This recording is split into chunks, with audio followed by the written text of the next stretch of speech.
All right, guys, welcome back to Downtown Rams. As always, I'm your host, Alexis Kraft, joined here with my co-host, Jake Ellenbogen.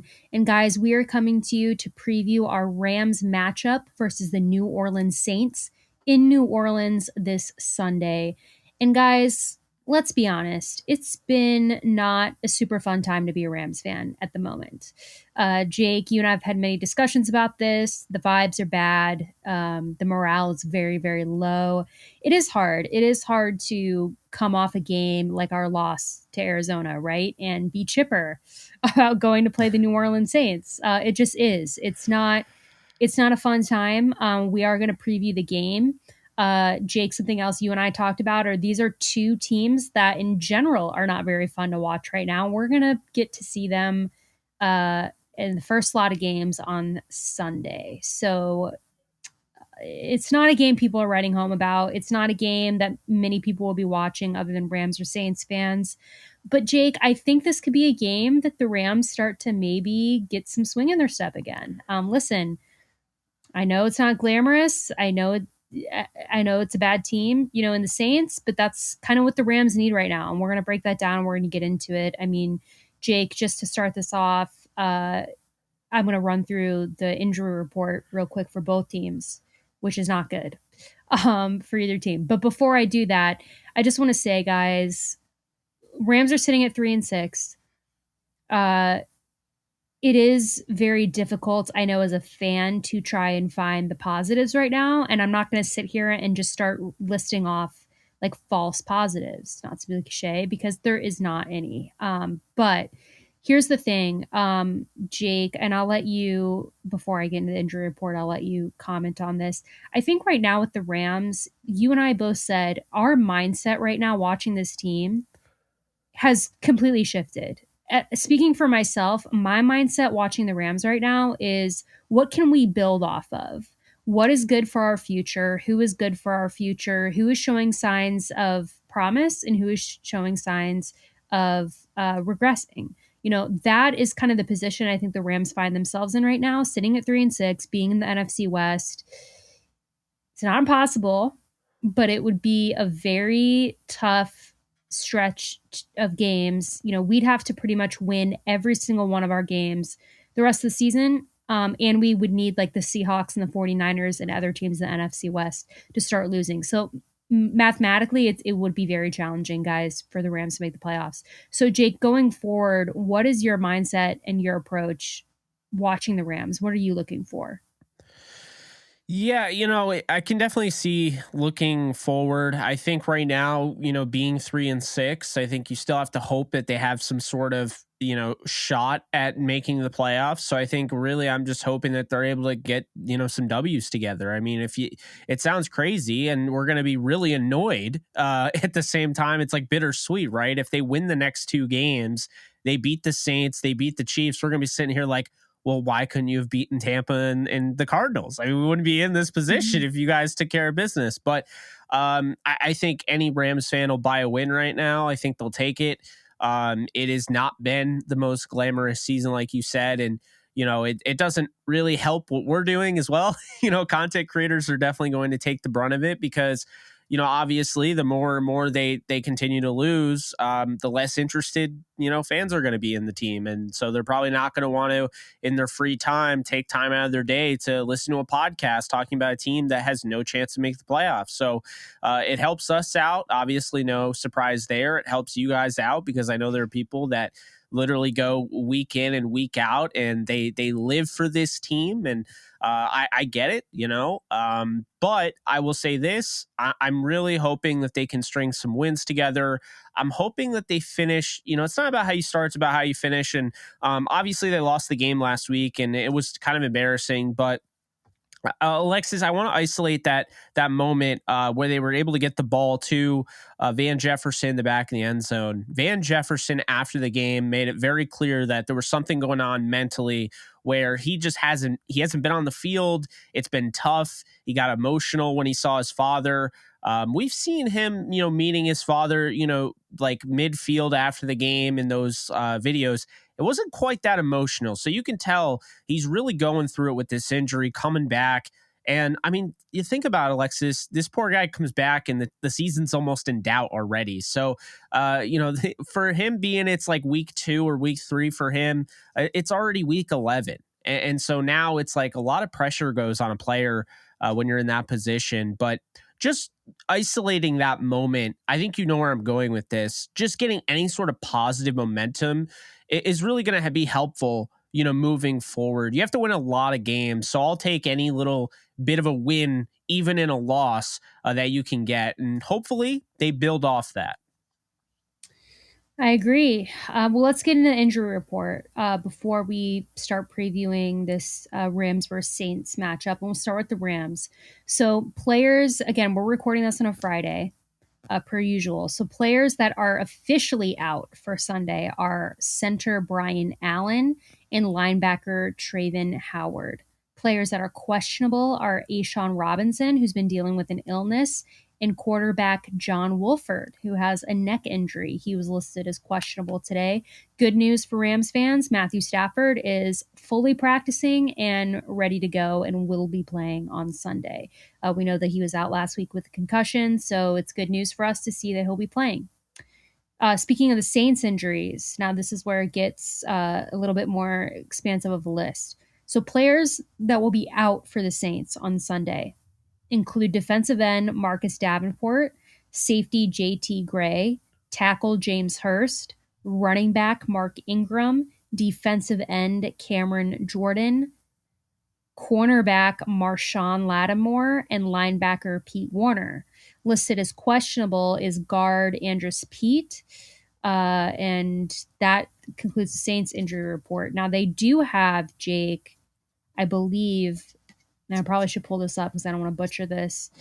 They have, oh no, okay, I'm correct. Hurst was on that list. So they've got their left tackle and left guard out. So not good for the Saints. And they've got, Lattimore out. That's one of their better corners. Both defensive ends out. So, you've got Davenport and Cameron Jordan out. Linebacker Pete Warner, very banged up Saints team. So again, you never want to see anybody hurt, but looking as a competitive advantage for the Rams, you see a lot of Saints players are out. That's an advantage for the Rams. Jake, let's start by let's talk about the Rams offense. Let's just go for it. Let's talk about the Rams offense because that's what's been struggling for the Rams. I was on a show before we recorded this. I was a guest on a different show, and they talked about the Rams run game is currently ranked 32nd in the NFL. For those of you who aren't aware, there are 32 teams in the NFL, so that is last. That is dead last in the NFL. So, people who aren't familiar with the Rams, they're saying, why is that? They're asking me, they're saying, why are the Rams last? What gives? I'm like, well, there's a few reasons. It starts with the play calling. They don't call enough plays to get any type of consistency in the run game. Now, I'm not saying that's the only reason why we're struggling in the run game, because it's not. But I think when you are so hot and cold with your play calling, Jake, in the run game, you can't build any positive momentum. I mean, you get a couple good runs in, and then you don't run the ball for a few quarters. I mean, it's weird. And it doesn't, you're not getting any type of rhythm in the run game. So I think that's the biggest reason. We also talked about Cam Akers just not finding a lane, just not being able to make anything, really happen. What Darrell Henderson, I stand by. I think he looks pretty good. Kyron Williams, again, hopefully, we start to see him pick up. I mean, we only saw him rush twice, I believe, last week, and he got positive yards on both, or we saw him rush once, and then I think he had 2 catches in the receiving game last week. He had 39 yards on 4 touches. My question is, why were the touches at the end of the game when the game was over? Right. Yeah. I don't know. I expect them. I can only hope that the reason that they were limited in using Kyron Williams last week was to ease him in to, the NFL because he has been injured. But I'm going to hope that against the Saints and a beat up Saints defense that they will give Kyron opportunities, to show what he can do. But Jake, I guess my question is, what's going on with this Rams run game, and can they fix it against the Saints, or is there anything different that they can do to get this going? Well, Alexis, I mean, they get 4.3 yards per carry out of Cam Akers to start the game. They get 6 yards per carry out of Henderson to start the game. And they constantly go away from what's working. So at this point, I mean, it's really simple. As much as I, love Sean McVay, and I can't stress it enough. I mean, he really needs to give up play calling, but since that's not an option, since someone point blank asked him if he would be doing that or considered it, he basically was adamantly against it. So, I mean, at this point, I don't really know what to say. You know what I mean? We're sitting there, we're watching the same game. We're texting each other. Why did they abandon the run? I mean, I'll make the argument that Sean McVay was just as disruptive in the passing game last week. I mean, you look at John Wolford, a rhythm passer. He's in a rhythm, and then you put in Bryce Perkins, and you let the entire everyone in the entire arena know that when you put him in, he's going to run it. I mean, I don't know what they're doing at this point. They have the talent. I think you got to use Henderson. You got to use Kyron and maybe mix things up with Cam a little bit. Use them in the running game. I would have run the ball 50 times last week with those three because, I mean, Arizona didn't look like they were going to stop them. You look at last week, James Conner runs 20 carries, 69 yards. People are like, that's not great yards per carry. But what it did is kept the defense honest. So while the defense was absolutely stifling him in the backfield, he still had 2 touchdowns, and they still were kept honest with the fact, okay, Arizona will run the ball. They've done it 20 times despite the fact they can't run it. So the Rams, who have success, still don't run the ball. And I think a big thing is that, they're just really not doing a good job of managing games. I mean, when you're in the lead, you're up by a touchdown, a field goal, whatever, run the ball. You don't need to throw it 4 times. I think I have never quite gotten over Sean McVay coming out and saying he feels like he's wasting plays when he runs the ball. I that still bothers me, and I can't pretend it doesn't, because I mean, we're sitting here like not running the ball, not having a balanced offense, being pass happy. And I mean, we saw it with Wolford. So it's not just with Stafford. Now you're literally having Wolford throw 36 times in a game where all he needed to do was just manage the football game. And you had him throwing 36 times and running it with the running backs 13 times. I'm just at the point where it's like, I feel like this is just simple. Like if you run the ball, it's as simple as, you maintain control of the clock, you maintain possession. I understand you have a lot of injuries on the offensive line. You can't just not run the football.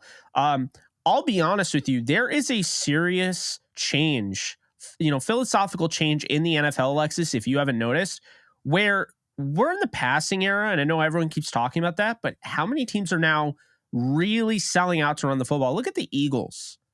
The Eagles had a hard time getting their offense off the ground. Now they're running the ball. And it doesn't matter, they have running back by committee. So do the Rams. See, you don't need to have a Derrick Henry to run the ball 30 times. You need a Derrick Henry to run the ball 30 times with Derrick Henry. You don't need 30 times, you don't need a Derrick Henry to run the ball 30 times, period. And there's no excuse when you have that much talent in the backfield. I mean, we're not as high on Cam Akers as we were early on in his career, but he's not horrible. And then you look at Kyron Williams, who is a very exciting 5th round running back, who I know was in garbage time, but clearly he looked like he deserved to be out there. And then Darrell Henderson's been your most consistent running back since 2019. So I'm sitting here like, you have everything there. You don't need a Christian McCaffrey. You have everything there. You don't need to run the ball at a Todd Gurley level. You just need to run the ball at a 4 yards per carry clip, even 3.5 yards per carry. If you were running the ball 30 times, 3.5 yards per carry, that's better than not running it at all when you get to 13 carries and you're just done. Another thing I got to throw out there is just because you're using end arounds, that does not count as running the football. It does not. It goes under the term of gadget play. Okay. Those are trick plays, gadget plays. I see too many people that will point, the finger and be like, well, you can't fault McVay because he ran it 24 times. yeah, there were 24 carries, but that's not running the football. Running the football, lining up in single back formation, having a man, whether it's, the I formation with Skoranek at fullback or, just a single back set, just running the ball, punching it in their mouth. And I just don't feel like the Rams do that enough. And I think because of that, it is now bleeding into the defense. We saw that finally. The levee broke against the Cardinals. They lost 27-17. So now even the defense is starting to struggle. You can't expect your defense to go out there, play this bend no break defense, which unfortunately means that you're going to be on the field for a long time if you do it the right way, because you're going to give them the real estate to go down the field, but you're holding them to a field goal. And so it is incredibly taxing on a defense that is, one, going to play a longer season than 2 years ago because of the increased schedule. But in addition to that, this is a defense now that's playing not twice as much as other defenses, but at least 1.5 as much, because you look at, obviously they're a defense, they play their defensive possessions, but now, you had the Arizona game early in the year, 81 plays they played without giving up a touchdown. That's what they finished at. They played 78 against Tom Brady and they gave up a touchdown the 79th. You can't continue to have your defense do that physically and then mentally taxing, because your offense can't even score 17 points a game. That is not acceptable, and it is killing this team. And things have to change, Alexis, because it's 3-6 right now. You have a chance against the Saints, who are beaten up.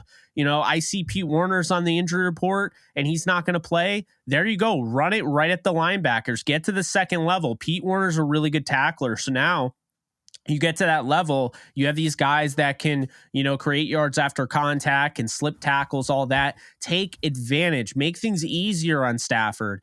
Don't just throw away the run. It really, I hate to say it, but it all comes down to running the ball. If they ran the ball even decently, Alexis, not great, not good, average at best, they'd be 5-4 or 6-3 right now. No doubt about it. I agree with you. And like you said, when I'm looking at this Saints defense, I'm thinking run the ball. I'm not, like I said, they're missing both of their starting, edge rushers up front. I'm not really a fan of their two defensive tackles. Pete Warner's out. I think it's a great opportunity to get the run game going. Now, do I think Sean McVay is going to do it? I don't, if I'm being honest. I don't think anything changes with the play calling. It should, though, right? You look at this Saints defense and you think, this is it, guys. This is the game. Let's get the run game going. Now, Jake, in the passing game, obviously, really hurts us that Cooper Kupp is out. Going to be out probably for most of the rest of the season, if not the rest of the season, with high ankle sprain. Looking at the passing game, we got Matthew Stafford back.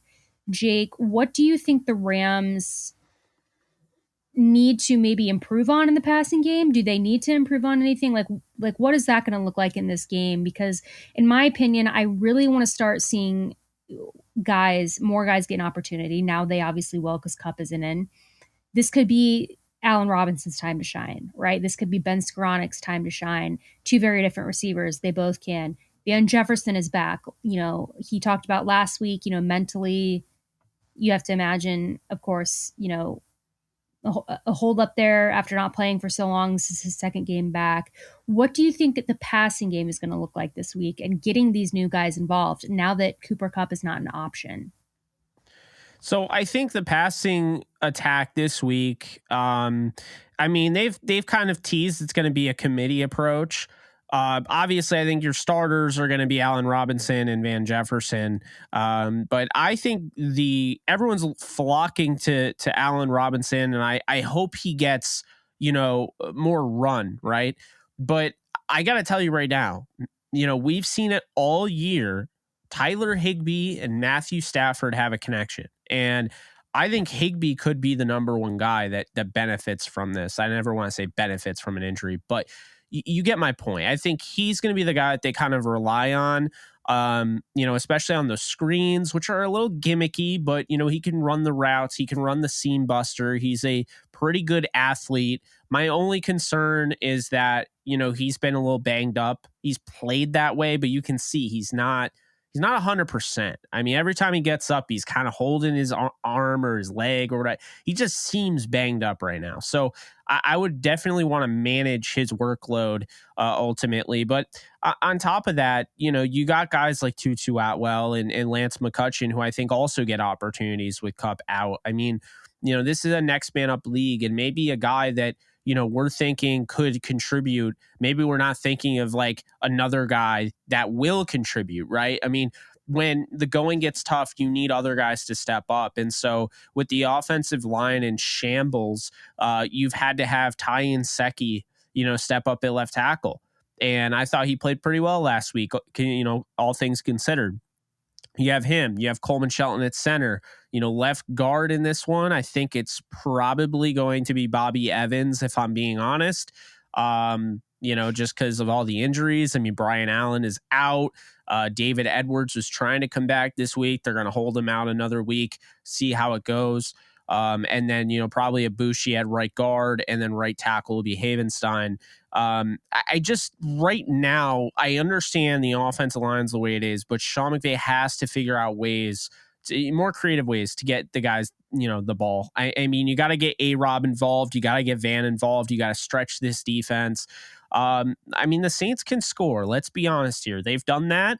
I'm not, the biggest fan of Andy Dalton, as you know, but I mean, they've definitely scored. I mean, they have guys that can do that. And, I would say, the Rams, no excuse at all. They need to win this football game, but they need to get their offense going, because you cannot go into Kansas City, even with this win, and still be scoring 16, 17 a game. It's not going to happen. So they're going to have to figure out a way to get that offense going. And I think they'll surprise us a little bit. I don't think Sean McVay is going to run the ball as much as we want him to. I think they'll run it a little bit more. I think the pressure that the media is starting to put on Sean McVay, point blank asking him if he's thought about, stopping the play calling and everything. I think those things get in your head, as a play caller and as a head coach. Something will change, because if it doesn't, I mean, you're looking at a 3-7 football team. And I don't know if we're ready to see a Sean McVay coaching a 3-7 football team. So I do see him making some adjustments this week. And I think really what it comes down to is they had the right approach against the Cardinals. They came out of the game with that game script. I know they only kicked a field goal, Alexis, but that drive was really good. I mean, it gave Wolford confidence. It put him in the right state of mind, but also got him into a rhythm. You use the run a little bit. You got the receivers the ball, mainly Allen Robinson. It was a good drive. And then when they went away from the game script, it was really predictable play calling per usual. So Sean McVay has to figure out a way to just get rid of the predictability of his play calling. I know it sounds a lot easier than it is, but the big issue for the Rams in a nutshell has been when the script is over. The first 15 plays of the game typically are scripted. When the script is over, you have to call better plays in the flow of the game. And so I'm hoping they can balance it out. I'm hoping they can use guys like Allen Robinson, because now there's never been more of a need for a guy like that who's getting paid $15 million a year. He can't have another game where he gets 2 catches for 24 yards. You have to utilize him.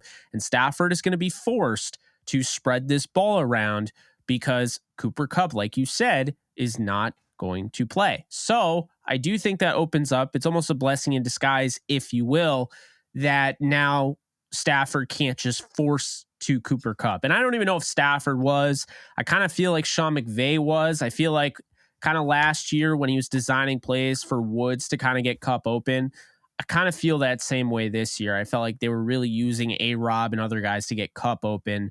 And now, maybe he was doing too much to get Kupp involved. Maybe this kind of opens things up. And we'll see. I mean, time is of the essence. You don't have any more losses, right? You need to pretty much win out if you want to make the playoffs at this rate. Yeah. And I agree, with what you're saying about the offense needs to get going, not just like from gaining a positive momentum standpoint, but like quite literally, like I think, 3-6 is not ideal. 3-7 certainly isn't, right? So I think that the Rams really need to get this win, especially because next week we play Kansas City. which is going to be a lot tougher than playing New Orleans. So, we really need to get some kinks worked out this week if we're going to come out with a win and then hope for the best, going to Kansas City. But Jake, let's talk about the defense, because the defense has been the backbone of our team. Bend don't break. What a redemption story, right? Everyone started off hating it, and now people who are paying attention love it because they see, what it's doing, and it's preventing us from getting scored on even more. It's obviously frustrating and anxiety inducing to watch. I'm not saying it's not. You and I both know that it is. It gives me heart palpitations in a bad way. It's watching. Not for the faint of heart. It's not for the faint of heart. But Jake, defensively, when you look at this New Orleans Saints team, at quarterback they've got Andy Dalton, which is a bit of a mystery because the New Orleans Saints had the option to return to Jameis Winston or start Andy Dalton, and they have said that Andy Dalton will be their starter for the rest of the season. And I would like to remind the New Orleans Saints that they don't have a first-round pick next year either. So why are you doing this? There's no reason for you to tank. It's not going to benefit you. So that's, an advantage for us. I'll say that, having Andy Dalton at quarterback. Then you look at the rest of their New Orleans offense, obviously Alvin Kamara, right, at running back, one of the best running backs in the league, definitely a very big threat. The receiving core, Chris Olave has had a really good rookie season so far, rookie from Ohio State. They've got Traquan Smith and they've got Jarvis Landry, who I always forget is on the Saints now, but he is. He returned to his home state of Louisiana this year to play for them. He's been banged up quite a bit, so that's probably why. Yeah, that makes sense. Looking at tight end, Taysom Hill is basically their star. Then they've got after him. They've got. I'm at the point, Alexis, where they should be starting Taysom Hill at quarterback. If I'm being honest. Over Andy Dalton, yeah. Listen. I'll take Andy Dalton because we're playing against them this week, so I'm very much in favor of the Saints playing Andy Dalton. Don't get me wrong. But Jake, looking at this offense again, I like Chris Olave. I think he's proven himself. Taysom Hill. And Alvin Kamara.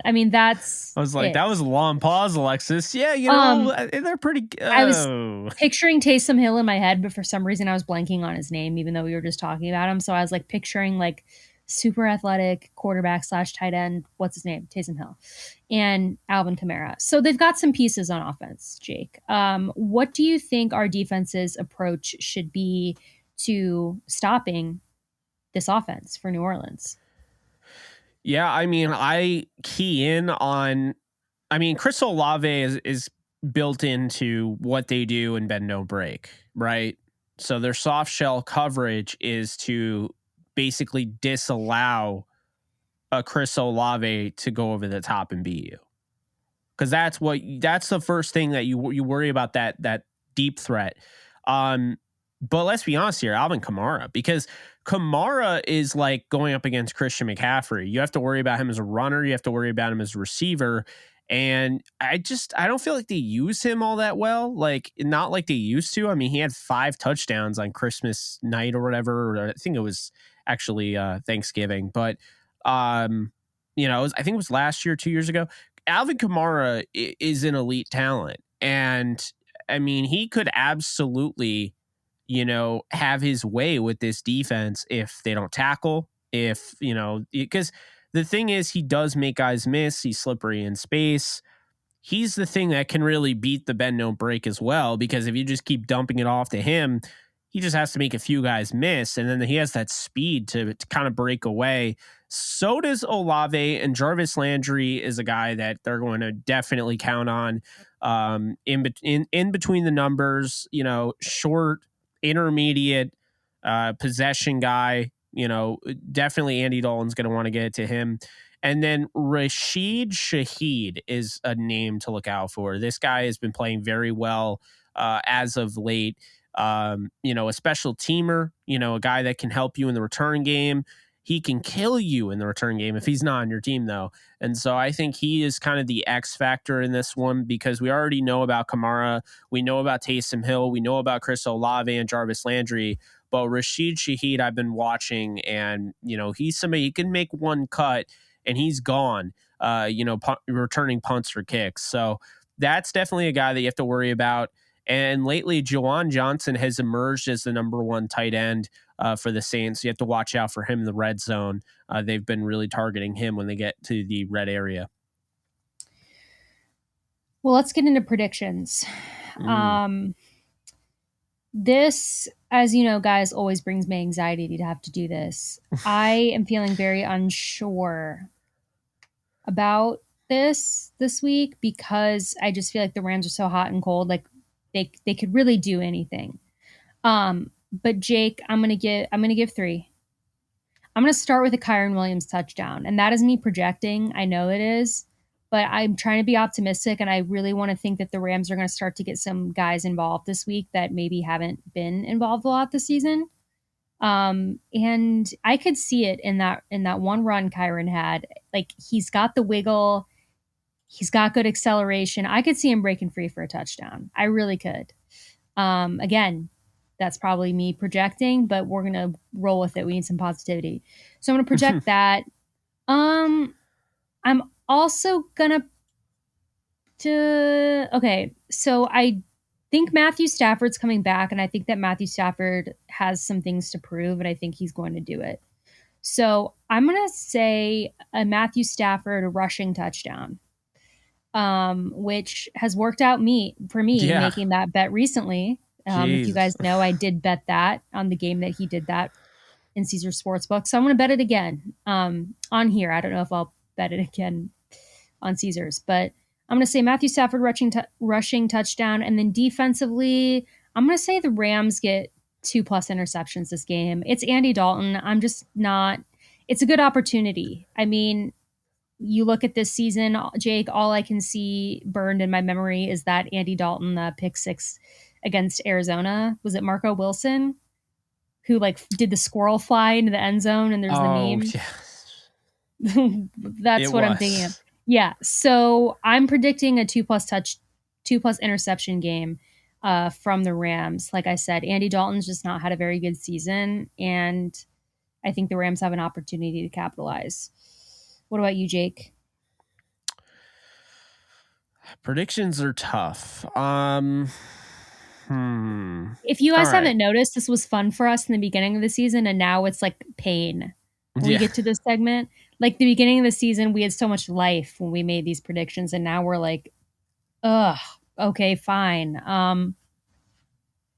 I mean, do you want a bold or do you want just predictions at this point? Because I can be like, yeah, Henderson gets over 40 rushing yards, and everyone's going to be like, bold. We can't stop now. I mean, they don't have to be, listen, mine weren't like crazy bold, but just I mean, the 2 fun. Interceptions, that could be. But yeah, I mean, all right. This is what I'll do. Okay. The Rams are going. All right. Allen Robinson will catch not 1 but 2 touchdowns on Sunday. They're going to get to the red area and they're going to get Allen Robinson the ball. So he's got 2. That's my first prediction. Somewhat bold. I get it. My second one is that Kyren Williams will lead the team in carries. That could be 6, but he's going to lead the team in carries. And I'll say touches. Yeah, that's better. I'll say he'll lead the team in touches. Allen Robinson gets 2 touchdowns, and then my last one is going to be defensive minded. I'm going to say that Jacoby Durant is going to take down an interception. He hasn't played like a ton since earlier I think when they lost that game to the Cardinals, I mean, like, the whole things have to change. I'm expecting to see Durant in the lineup, and I think the Rams PR team is getting us ready because did you see that interview little thing that they posted on the social media? They're connected. Durant is not only going to play a lot this weekend, he's going to get an interception this weekend. You heard it here first. I hope you're right. I'd love to see it. Let's get Some into the serious score. investigative journalism right there. Yeah. Well, we'll see if you're right. Then that's, Pulitzer Prize worthy. Yeah. Damn. But okay, score prediction. Okay. I am saying, I'm saying the Rams win. I'm saying the Rams win 21-13. That seems like a safe bet to me. Yeah. It's 3 touchdowns. Yeah. Oh my God. Like, it's so difficult because, I mean, you can pick them to win every game and you'd be right if they just ran the ball. Let's see. All right. I'm going to go. What was the score of the NFC title game? Wasn't it 23-20? I think it was 23-20. I think so. Yeah, I'm going to go 23-20 Rams. I think they get a touchdown. They get 2 touchdowns with the A-Rob prediction, and then they kick not 1, not 2, but 3 field goals. That is the Rams. Okay, that's realistic. I think 23-20. I could see it being 23-13, and the Rams get like a late touchdown, happen. Taysom Hill throws like a 60-yard bomb to just a bad coverage play where like Olave beats the bend over. I don't know. I could see that, but I think they're going to win the game. I like 23-20. Well, we both have the Rams winning, and that's a positive. I really, I really think that the Rams could win this week. I know that we've said that a lot this season, and it hasn't proven to be true. But guys, I just think the Rams have their backs against the wall. They got a lot to prove. And listen, I'm not saying that if they don't win this game, their season's over. I'm not, I think it's tough. 3-6, 3-7 at this point. Both are not great. 3-6. If they don't win this game, their season's over. Well, okay, that's true. But okay.